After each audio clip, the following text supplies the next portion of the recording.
We are on item I-5. We're just going to keep you at the podium tonight. Video streaming of board meetings. Thank you. On this item, you will notice this is a discussion item for tonight, and normally we will bring you a recommendation for discussion and an action in a following meeting.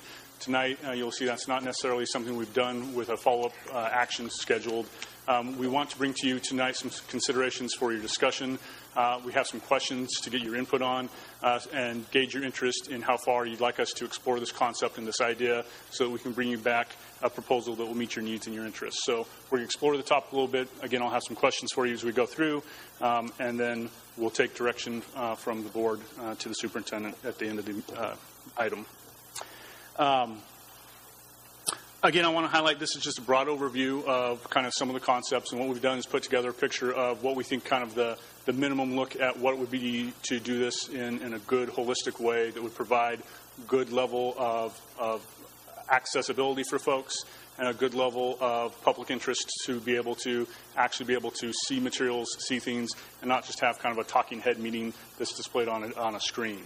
The numbers in here are estimates because, again, we didn't want to get too far ahead of ourselves. So what you'll see here are some estimates that we've said, hey, give us some ideas from our equipment people. What might this look like?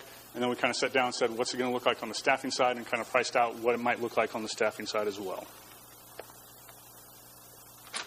So before we get going, I want to talk a little bit about what we do now in kind of this area of helping the board share its meetings out with the public. Right now, we do share that audio feed from the meeting, and not necessarily a feed, but the recording of the meetings.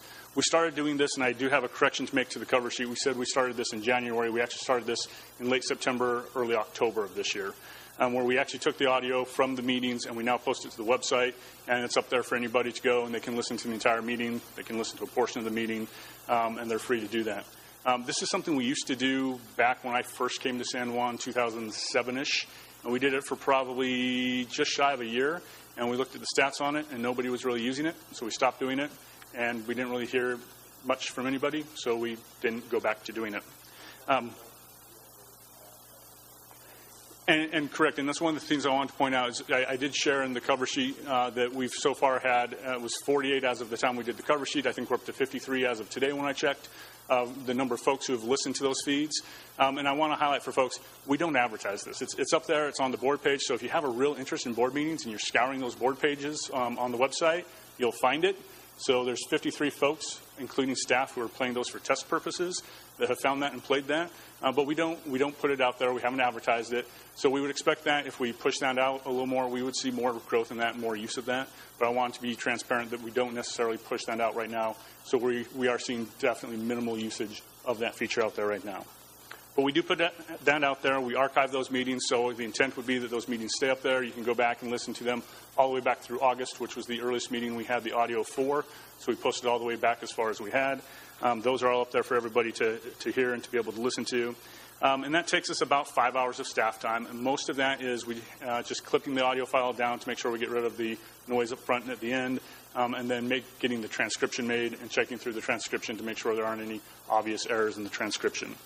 The other item I wanted to point out that we do, and we've done this consistently, we've always done this, is an item called board briefs. And you'll notice that Raj is sitting in the audience each and every week. And it's, first of all, because she loves coming in each and every week. But it's also because it's part of her work assignment to come, and she sits in on the board meetings, and she does a highlight list of the big items at a board meeting, and that gets published every Wednesday, the day after a board meeting, to our website. It goes in our newsletters.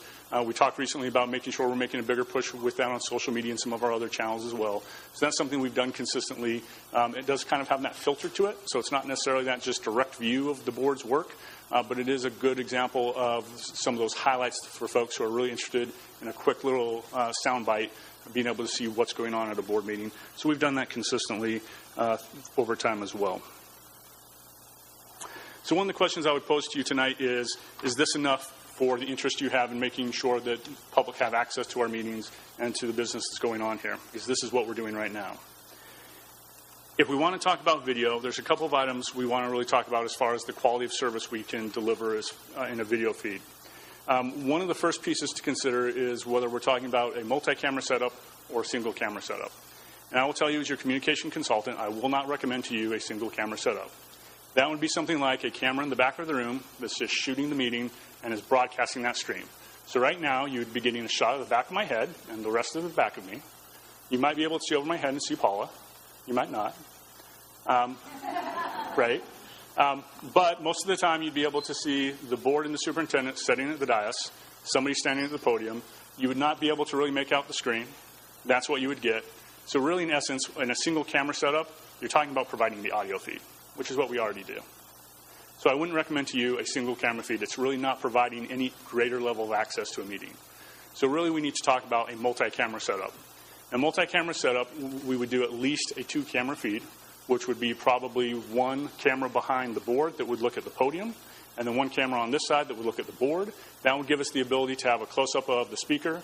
That would give us the ability to have a close-up of the board member as they're speaking. So it gives focus on the content, gives focus on whoever's speaking. That adds some complexity to what we do, though, because that means in a multi-camera setup, you have to have somebody who's controlling those cameras so that you can switch between the cameras, know what to focus in on, make sure nobody's hitting their microphones.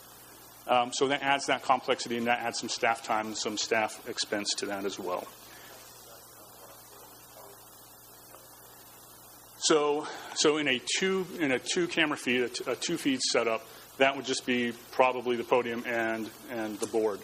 In a 3-feed, which would really be the minimum we'd probably want to talk about, would be then the AV feed going to the screen. So we would then be able to switch between those 3 sources.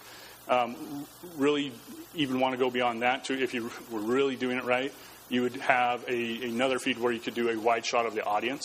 So if you did have somebody say, anybody who's here with me tonight to support my point, please stand up, be able to show the entire audience at the same time as well. So really a kind of a 4-camera feed is really ideally what we would go with. The piece about the camera feeds is once you go to multi-camera, the cost is incrementally more when you add those additional feeds. It's not terribly more expensive to add more feeds, more pieces, because it's a one-time cost for camera expenses. Really, your ongoing cost is going to be that person running those things, and that's going to be a set cost, whether it's 2 cameras, 4 cameras, or 6 cameras, within reason. Another piece that we need to consider is whether we're talking about a live feed that's going out right now as we're going versus a recorded feed. The big difference in this really gets to when we get to the accessibility conversation. The live feed is a little more complicated for us to do to meet the accessibility requirements. The recorded feed gives us some more economical options for meeting some of those accessibility requirements, but it does delay us by a day or 2. It does also, however, allow us to make sure that we're getting some of those accessibility things right as far as the transcription goes, the closed captions. So it gives us a little more flexibility in making sure we're getting those things done well for those people who need those things. Another piece to consider is access for special meetings and when we do remote meetings. So for our next April meeting, for example, we're planning to be perhaps at El Camino High School. If we do indeed decide to do that and we were in the practice of broadcasting our meetings, would the expectation of the board be that that meeting would be broadcast? Because that would be in a facility where we would not necessarily be set up on a regular basis to do that. So if we have that expectation, we would like to know that so that we can program in the cost of having equipment that we can transport, that we can move around, figure out how we're going to broadcast from different locations, if that is an expectation that the board would like to have. I would advise you that that's probably something we would want to consider, because typically if we're going to move a meeting, it's either for a great celebration or it's for something that's going to be perhaps controversial, we need more space. In which case, those are probably the means we really want to make sure people have as much access to as possible. So that means we probably want to make sure we have the equipment to be able to do those meetings as well if we're going to go this route. Even right now, as we have the conversation about El Camino and moving that meeting, figuring out how we're going to get the audio feed, which we already do and we're committed to doing, making sure that we have that piece is something we're digging into and making sure we can do and we can do well. And then the last piece I want to hit on kind of quality of service, and then we'll go into a little bit deeper, is the accessibility. And really the big piece on accessibility I want to highlight is last year we had a complaint from the Office of Civil Rights that said that much of our website and some of our content was not accessible for those with disabilities. And we entered into an agreement with the Office of Civil Rights that said we would clean some things up, do some things differently. So we actually are very well versed in a lot of accessibility pieces now. And as we looked at what some other folks are doing in other districts and other public entities, it's very clear that those folks have either not met our friends at OCR, or have been doing this for so long that they've kind of grandfathered in some of their thinking on how they're doing this, because a lot of that is not necessarily done with those accessibility requirements in mind.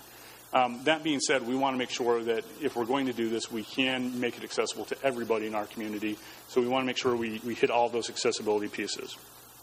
That means we need to provide captions, and that can be an interesting piece because you absolutely have options like YouTube, where if you're broadcasting that video out, YouTube as a service will take that feed and will auto-caption it for you. My favorite time of doing that is we were doing a video that said, "I am San Juan," and it captioned it, "I am Fat One." So, grain of salt, you have to take those. But we have to do that with our services, too. So even if we send it out for a service, we have to check those caption pieces. But there are different levels of service you can get, and there's different pieces you can do. But it's always something we have to check. But that's kind of that basic level. The other piece that's interesting that we're still struggling with a little bit and figuring out how to really do and do well is this idea that all of our materials need to have supplementary audio or descriptors to them. So, for example, if we had a complicated graphic up on the screen and we're going to switch to that, having that graphic just display on the feed would not be enough. We would need a descriptor of what that graphic really means, what it entails, the meaning of that, so somebody with a visual impairment could understand what that graphic being on the screen meant, or somebody with an audio impairment would know what that graphic on the screen meant if the speaker couldn't be heard. So that means we have to really think about how we do some of our graphics and some of those pieces perhaps a little bit differently than we have in the past. And that's not necessarily something we struggle with just if we're going to do some recording of meetings. That's something we need to build our skill set at for all of our materials, whether it's live or recorded or broadcast or not. So that's something we're working on. The accessibility piece has some cost to it. With a live meeting, again, that's really where the cost goes up for getting that kind of live closed captioning going. About $4 a minute, plus then we still need some related staff time for getting those things set up, the feed going, some of those pieces. There are some one-time costs to most of those services to get set up as well, fairly minimal for that. The recorded services, all of our videos we do right now, we send out for captioning. We use a service called Rev. It's $1 a minute. It's pretty straightforward. They're pretty good. We have to do minimal editing with that. But it is something that takes us an extra day or two, and we have to send out, and it still costs about $1 a minute to do that. But it is a little bit easier for us to do. So talking about costs, and again, I want to highlight that these are estimated costs. And what we did is you'll see on the left some one-time costs. On the right, kind of what the ongoing costs would be. The left for the one-time costs are primarily equipment, what it would take to get materials into this room, not thinking about if we were doing remote meetings or anything else, but what it would take to get equipment into this room to do a multi-camera setup. And we said to Ronnie Kegstrom, who is the expert who's done our AV equipment at our new performing arts centers and some other pieces in the district, hey, come in and talk to us. What would it look like and what would this cost? And I will tell you, when I first came to the district, we looked at this question and we asked the same question, and this number was significantly higher. So the good news is this is getting cheaper and cheaper all the time on both sides of this equation, both the one-time and the ongoing costs. But it's still a bit of an investment. We'd be looking at about $40,000 for equipment, $10,000 to get it all set up and installed, and some service, so about $50,000 for that. For the ongoing costs, you're going to have somebody in the back of the room running the camera, switching those things back and forth. What you'll see here, I want to be transparent, that $72 an hour is an overtime cost because that would likely be somebody out of technology services. Depending on whether we can get somebody to flex their time or not, that could be just a regular time cost, which would be closer to that $50-ish, $46 to $50 an hour rate. If not, it'd have to be that $72 an hour rate. That's what I've calculated these costs at. The $46 an hour, $36 an hour would actually be communication staff working during the regular business day. So those are not overtime hours. Those are for going through and helping review content, making sure those things are accessible, doing all those pieces, reviewing those captions just like we do with the audio feed now. Putting in a couple of dollars just for maintenance of equipment and training on equipment because we know, just as we've experienced with the equipment in this room, the equipment at our performing arts centers, that as we have staff turnover, we need to make sure people know how to operate that equipment over time. And then what it would cost for sending that feed out to be transcribed and sent back to us. Again, this is for a recorded meeting, so that's that $1 a minute rate, $60 an hour. So for a 3-hour meeting, we're looking at kind of on that high end, $948. We have 20 scheduled meetings per year, so you about $18,000, $19,000 per year for a recorded meeting. When we look at a live meeting, your one-time costs are in that same ballpark, a little bit more for some of the service fee pieces for some of the equipment that we'd have to do the live piece. Your ongoing costs are very similar. The one big difference comes in that transcription service, the transcription service for live, because what we end up having to do is pump that feed out to a live service that has live people sitting there transcribing. They transcribe it, put it into the feed, and then the feed gets pumped out. That is a pricier service. That comes into about $27,000 for the year on that live meeting cost. This is if we're doing primarily most of this work in-house. There are services from outside vendors that do some of this work. Some of our other school district neighbors do use some of those services. One of the most popular, especially in the Bay Area, is Granicus. We have reached out to them in previous years. Just about a year ago, I got them to finally stop calling me. So I did go ahead and reach out to them again just to see if anything had changed. They're about $7,500 a year, so it's about $375 a meeting. Their live transcription fee is only $150 an hour, so you save some money there, but you have that $375 kind of service fee. So their per meeting cost comes out to be about the same as what we would be doing in-house. It really doesn't make a huge difference. They have some nice features where you can take your agenda and kind of mark it with the content of the video feed. So there's some nice features that get added to that. But again, the cost differential between doing in-house and bringing in a vendor was not hugely significant. Taking a look at what some of our neighbors do, Sac City, of course, does broadcast their meetings. They've probably been doing it the longest. They have a great partnership with Metro Cable, just like the county supervisors do, where they broadcast that out. They take care of all the, Metro Cable takes care of the transcriptions and all of those pieces, because that's a requirement, has been a long-time requirement of broadcasting. So they have that piece taken care of for them. They pretty much have that cost of people in the room running the cameras, having the cameras in the room. Again, their facilities, I know Sac City, when they built their facility with that in mind. So they have those pieces that were built in. Elk Grove does run a video feed that they post to YouTube. They just recently started turning on that captioning service. They had not been doing that for quite a while, it looked like. But they do run that out to YouTube. So again, the cost of pushing that out on the YouTube channel is virtually nothing. But the cost of having somebody in the room switching the camera and those pieces, that piece is still there. Natomas uses a service called Swagit. I have not been able to get a hold of them to get kind of a number. My counterpart there says it's kind of similar to what I would expect from Granicus, so I would expect to be seeing a similar type of cost, but I have not been able to confirm that yet. And then Folsom, Roseville, Rockland, those you see on the screen, are currently not broadcasting their meetings. With that, I'd be happy to take questions, comments, and thoughts. Questions from the board? Dr. McKibben? Having done this in 1972, I was particularly impressed with the numbers actually are lower than they were when we started doing this in New York and frankly at Stanford and so forth. I do agree with your assessment that if you're going to do this, I think you have to do it with a 3-camera setup with one of those cameras devoted to your graphics and so forth. Otherwise, that my experience is it simply doesn't work in terms of delivering the message that you want to deliver.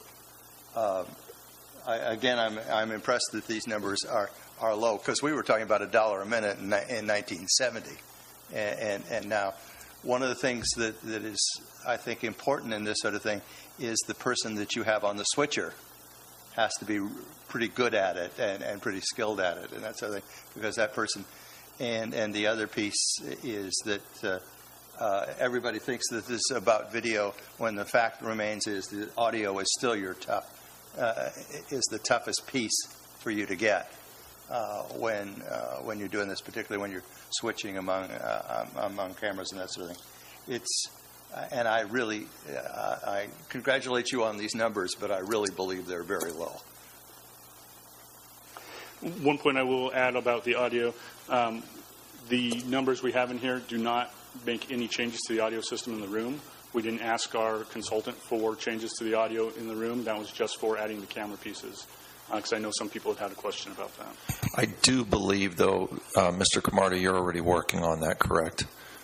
So the audio system will be improved? Or we hope it will be? Okay. He had his fingers crossed there. Other questions or comments? Ms. Greason?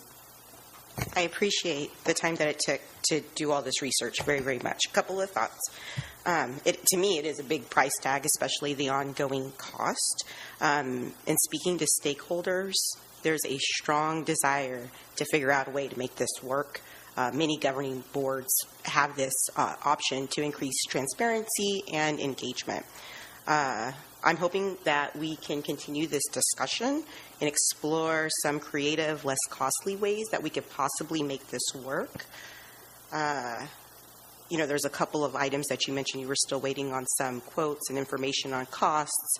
I'm just hoping that we can continue the conversation. Ms. Villescaz? Has there been any discussion about a similar partnership with Metro Cable that Sac City and some of the other local governments have? Is that a possibility? No, not directly with Metro Cable per se. We have the ability to broadcast out to SECC's channel. Whether the same services would be available as far as transcription and pieces go is a little bit in question still. So we'd have to look into that.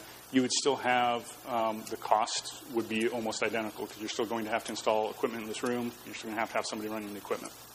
It's really not your broadcast channel that's costing you money. It's the people in the room running the equipment, and it's the putting the equipment in the first place. And you mentioned with the Sac City partnership, though, that most of that cost was borne by Metro Cable. Most of the cost for the transcriptions. Okay, not the personnel. Not the personnel, Got to it. my knowledge.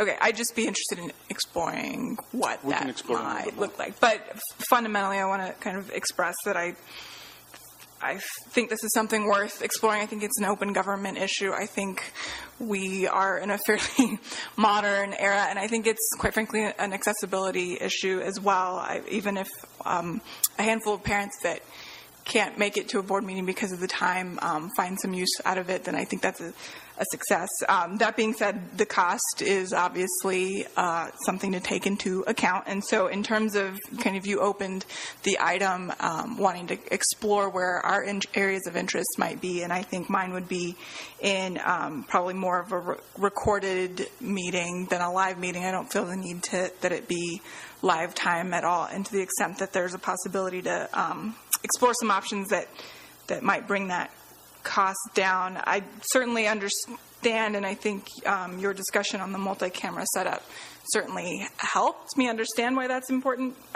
Is there a single camera option that still allows for the display of the slides? Because I think that interplay is kind of what's the most value in terms of seeing what's being presented while we discuss it. So you could do a single camera with a secondary feed for the presentation. Just like to a PowerPoint or something? Yeah, you still have to have somebody switch back and forth, but that's much less complicated switching than right. those And so pieces. I think, first of all, my plan would be to kind of hide down here.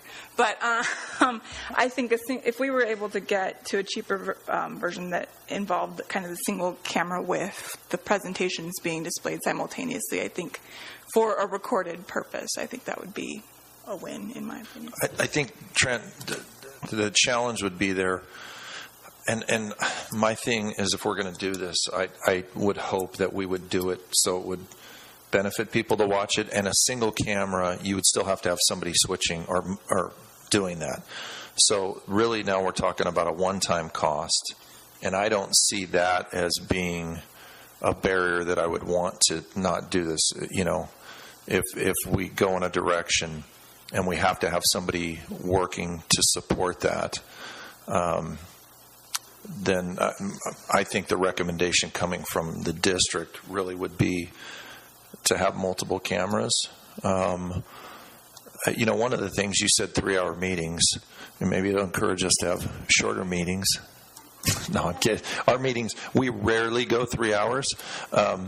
But there is that's, I think, as we continue to explore this, I would hate to do something and then all of a sudden we hear from folks that it's like, that's not even useful.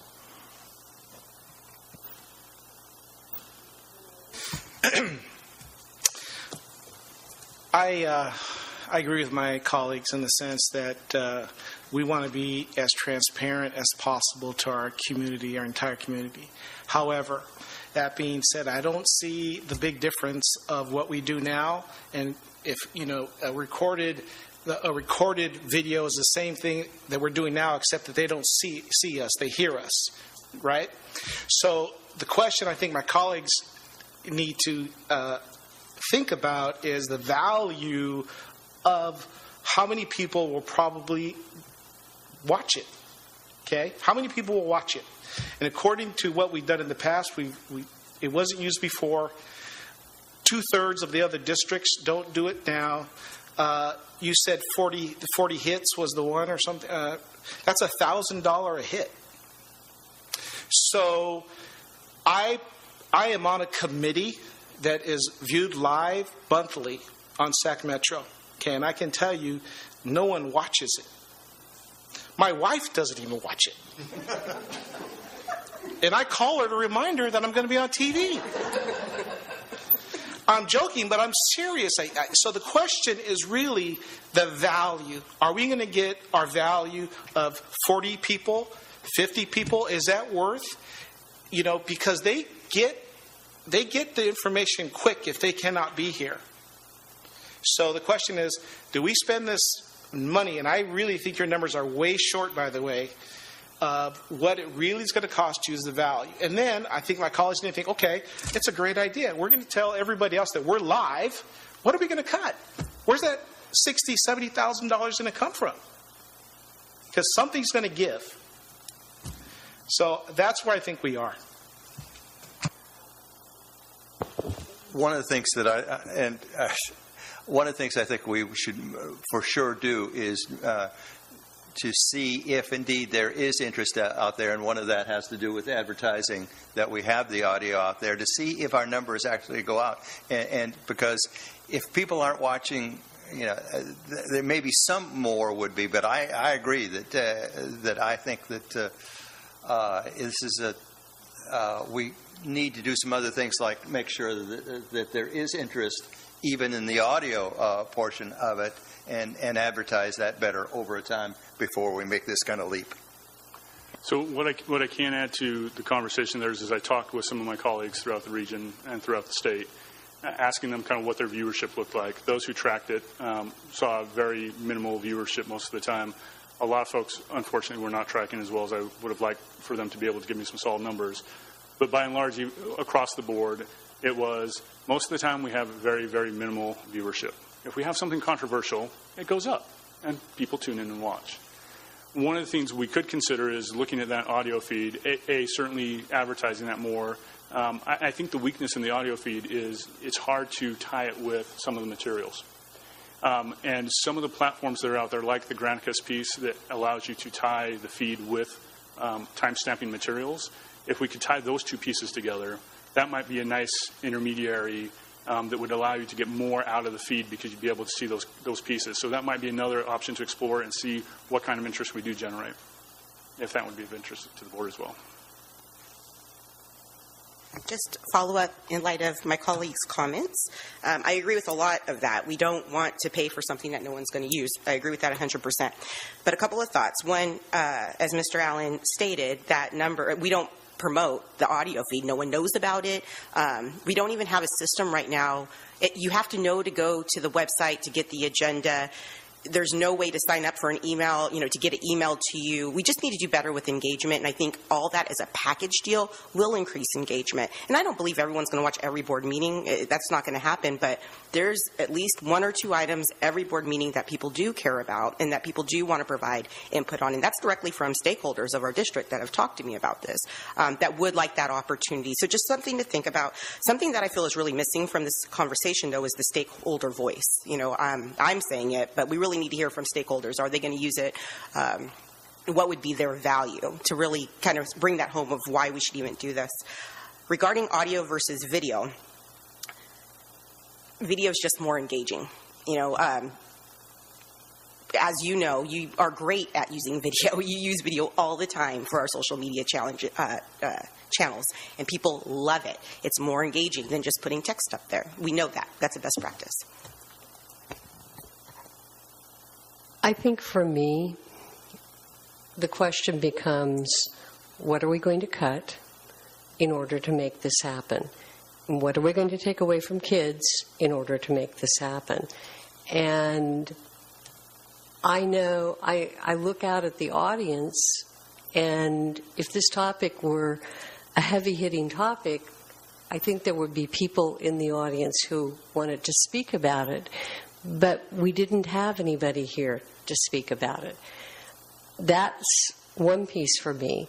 A second piece for me is 2/3, if you count us in the numbers, 2/3 of the districts are not doing a video feed.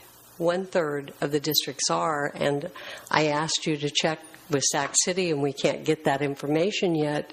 But with their budget situation, are they going to cut it? I don't know. So it may be even more. I looked at the idea that if it's 14 to 17 staff hours per meeting, that's 294 to 357 staff hours per year to do this. And I guess the question is, what's not going to be done? What are we going to give away? Because we can't say to people, hey, we know we're bleeding you beyond all belief to work extra hours and on the weekends, and I know people on cabinet and in your office and in almost every office in this district goes above and beyond. So what are we going to say, gee, give this up in order to do this? I really would want to have that information. When I look at the accessibility piece, one of the things that comes to my mind is in terms of the content that staff is doing for us. Are we going to cut things that are a little too hard to make accessible?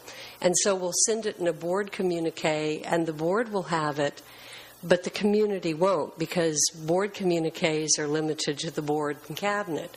And so then, instead of making things more transparent, we've made things less transparent.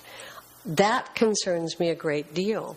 In terms of staff building the content, what gives way in terms of their attempt to tell the story in a way that it can be made accessible? I would assume that it would take a budget increase in order to do the cameras, all of the equipment maintenance, because in looking at your budget, we have really done a budget augmentation because we wanted our story out. So I don't know if we're going to go back and say, gee, those things aren't important because we want to have people watch this. For me, I would like to know if we publicize the audio and we made a concerted effort to say this is available, how many people are listening to the audio? Is it really worth our while? When I looked at 48 hits, of which staff are part of that number, that seems like a really small number. And what I have learned both as a principal and a director and a board member has been, when the issue is important, people come. They may bring their kids because that's what they had to do in order to get here. But they've come. I wonder whether we would have as a great number of people in a video audience. So I really need more information. I'm right now thinking I'm concerned about what we're going to take away in order to add something. Well, I've heard a number of folks say they would like some more information, maybe other options that we could do. So what I can do is, even in one-on-ones with board members, gather some more information as well as talk to Trent and find a time where we could bring back some additional information to the board. And whether or not we have one more item that would possibly be a discussion, and then from that, whether we would bring an action item, we can do that. But if that meets the will of the board, then we can continue to gather some further information, and then Trent and I will continue to communicate, and I'll communicate with each of you individually. Yeah. Mr. Kurt, I think that's great, but I think it's very apparent by my colleagues that we can at least start promoting what we have now. Yes. And that could, I hope that direction could go to Mr. Allen right away, because that would help us as we investigate this, as we start to promote this. What are we really dealing with? And that doesn't take board action for that to take place, as well as I can talk to Trent even about the other piece of that you talked about, where if the audio had some kind of association with it. So that's a conversation that we could have. And again, that at this time that won't take any board action. So I wanted to just add to kind of that final idea, and I think it's probably in your queue, but just in terms of even if it's the audio with kind of a hold slide while we're getting everything ready, and then you do, I know that still requires staff work to then display the materials that we're discussing, but that might be a good compromise to explore. Okay. Thanks. Very much. I know it took a lot of research to get to this point, so thank you for taking the time to do that, and thank your staff for also helping with this. We appreciate it. Thank you. We are on item I-6, public